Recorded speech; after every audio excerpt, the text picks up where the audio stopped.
যে সমস্ত সাহাবীরা সর্বপ্রথম রাসূলের উপরে কলিমা পড়ে মুসলমান হয়েছিলেন, তাদের মধ্যে থেকে আবু বকর সিদ্দিক রাদিয়াল্লাহু তাআলা আনহু, হযরতে বিলাল হাবশী রাদিয়াল্লাহু তাআলা আনহু, হযরতে সুমাইয়া রাদিয়াল্লাহু তাআলা আনহা, এরা কলিমা পড়ার কারণে খুব বেশি আরামে জিন্দেগি কাটিয়েছেন না মায়ের খেয়েছেন? কি পরিমাণ খাইছেন? দু একটা ঘটনা বলবো। একটা ঘটনা বলি আবু বকর সিদ্দিক রাদিয়াল্লাহু আনহুর জীবনী থেকে। হাদিসের মধ্যে এসেছে আবু বকর সিদ্দিক রাদিয়াল্লাহু তাআলা আনহু আমার রাসূলের দরবারে রিসালাতে গিয়ে কালিমা পড়ে মুসলমান হয়ে গেলেন।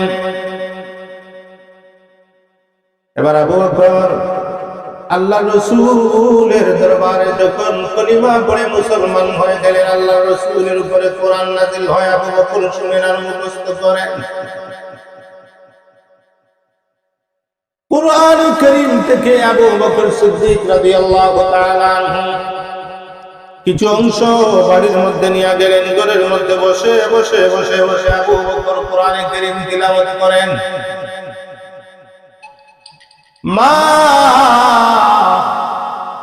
ঘরের ভিতর থেকে ডাক দিয়ে বলেন, আবু বকর,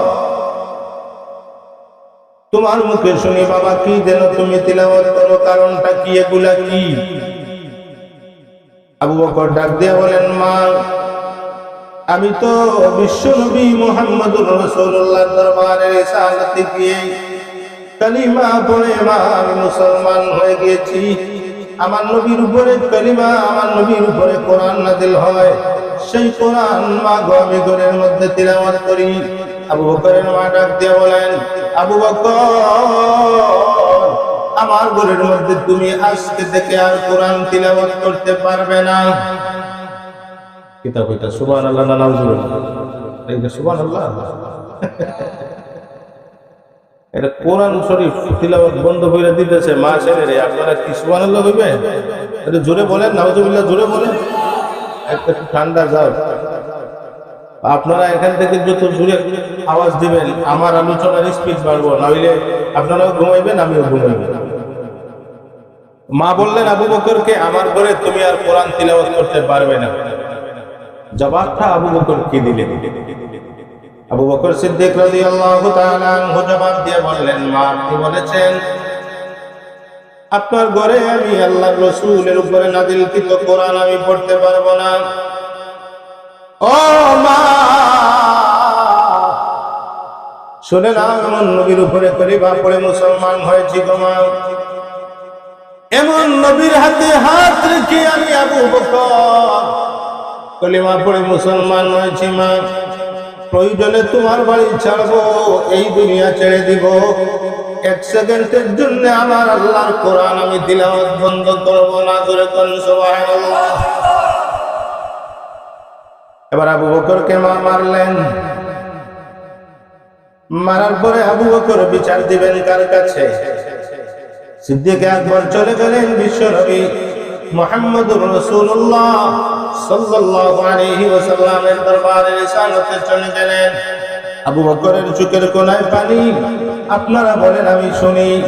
আবু বকরের চোখের কোণায় পানি দেখলে আমার নবী কিছু জিজ্ঞাসা করবেন কি করবেন না?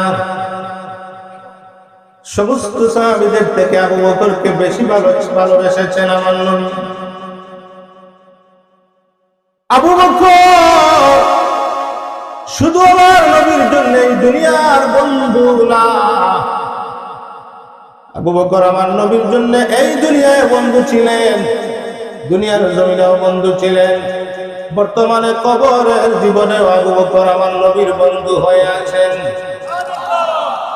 হাসরের ময়দানে একসাথে রাসূলের সঙ্গে আবু বকর থাকবেন। আমি দেখবো আপনারা কত জোরে সুবহানাল্লাহ বলতে পারেন। জান্নাতের মধ্যে আল্লাহর রাসূলের সঙ্গী হয়ে থাকবেন আবু বকর সিদ্দিক। আবু বকর সিদ্দিক নবীজির দরবারে গিয়ে চোখের পানি ছেড়ে দিলেন। নবীজি প্রশ্ন করলেন, আবু বকর চোখের কোণায় পানি কেন, দেখি ব্যাপারটা কি? আবু বকর বললেন, ইয়া রাসূলুল্লাহ আপনার উপরে নাযিলকৃত কোরআন তিলাওয়াত করার কারণে মা আমাকে প্রহার করেছেন, এই জন্য আমি কান্না করি। আল্লাহর নবী বললেন, আবু বকর, মায়ের কথাটা তুমি বলে আমি নবীকে হটাইয়া দিয়েছ। আরে আবু বকর, মা যেই জায়গায় তোমাকে প্রহার করেছে, মায়ের উপরে কথা বলার অধিকার আমি বিশ্ব নবীরও নাই। জুড়ে বলা যাবে কি সুবহানাল্লাহ? মা এমন এক জিনিসের নাম মা, ওই মায়ের উপরে কথা বলার অধিকার আমি বিশ্ব নবীর পর্যন্ত নাই। মা কাকে বলে? আল্লাহর নবী এই জন্য বলেছেন, যাদের দোয়া এই জমিন থেকে সরাসরি আরশে আজিমে পৌঁছে যায়, যে কয়জন মানুষ হাত উঠে আল্লাহর দরবারে দোয়া করলে যাদের দোয়া সরাসরি আরশে আজিমে পর্যন্ত পৌঁছে যায়, তাদের মধ্যে থেকে দুইজন মানুষ হলেন, একজন তোমার জন্মদাতা মা আর বাবা। কোন মা কোন বাবা যদি তার সন্তানের জন্য হাত তুলে আল্লাহর দরবারে দোয়া করে, আল্লাহর নবী বলেন ওই দোয়া সরাসরি আল্লাহর আরশে আজিম পর্যন্ত পৌঁছে যায়। জোরে কোন সুবহানাল্লাহ। আবু বকর বললেন, নবী গো, বিচার দেওয়ার জন্য আছি নাই আপনার কাছে ইয়া রাসূলুল্লাহ। তাহলে কি? আবু বকর বলেন, নবী, আমার জীবনে আমি দেখেছি আপনি যত দোয়া আল্লাহর দরবারে করেছেন সবগুলা মোনাজাত আল্লাহ কবুল করেছেন। ইয়া রাসূলুল্লাহ, এই মুহূর্তে কি আমি আবু বকরের মায়ের জন্য একটু দোয়া করা যাবে না? নবী গো, আপনার মুবারক হাতখানা একটু তুলেন না, আমার মায়ের জন্য একটু হেদায়েতের জন্য দোয়াটা করে দেন না। আল্লাহর নবী হাত মুবারক তুললেন, আবু বকর বাড়ির দিকে দৌড় আরম্ভ করলেন। আবু বকর দরওয়াজার মধ্যে গিয়া যখন মা বলে ডাক দিলেন, সঙ্গে সঙ্গে ভিতর থেকে মা জবাব দেন, আমার আদরের সন্তান।